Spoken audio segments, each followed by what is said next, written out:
गणपति बाप्पा मोरया, मंगल मूर्ति मोरया, मंगल मूर्ति मोरया। બાબુ જય શ્રી રામ, જય જય શ્રી શ્રી રામ. ગણેશ.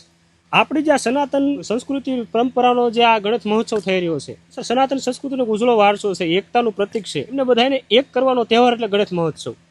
તો આપણી સંસ્કૃતિના પર્વ પર આ જે નવોથા હનુમાનજી મહારાજની જગ્યામાં જે ગણેશ મહોત્સવ થઈ રહ્યો છે એના વિશે આપ શું કહેશો?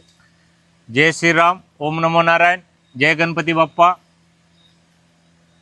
આપણા મહાન સ્વાતંત્ર્ય સેનાની લોકમાન્ય ટિળકે આ દેશના પ્રજાને એકત્ર કરવા માટે અને ધર્મ વધારવા માટે ગણેશોત્સવનો આયોજનની શરૂઆત કરી હતી. અને એ ગણેશ મહોત્સવનો સ્વરૂપ અને પ્રારૂપ આજે આખા વિશ્વમાં ફેલાવેલું છે.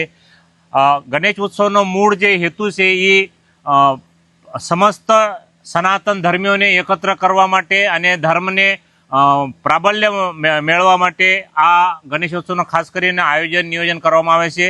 હું શ્રી નવહત્તા હનુમાનજીના મહંત શ્રી નિર્મળાનંદ સરસ્વતી આપ સૌને શ્રી નવહત્તા હનુમાનજી મંદિરમાં ગણેશોત્સવ કાર્યક્રમમાં નિમંત્રિત કરું છું. અમારી આ જ્યાં 8 વર્ષથી ગણેશોત્સવનું સરસ મજાનું આયોજન થાય છે.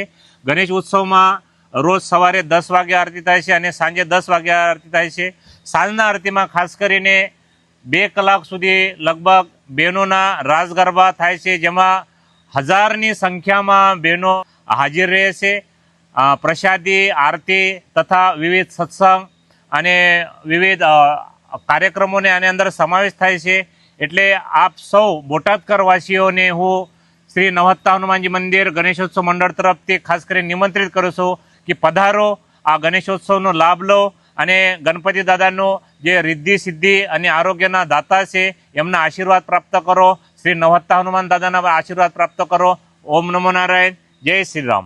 ગણપતિ બાપ્પા મંગલ મૂર્તિ, ગણપતિ બાપ્પા મંગલ મૂર્તિ.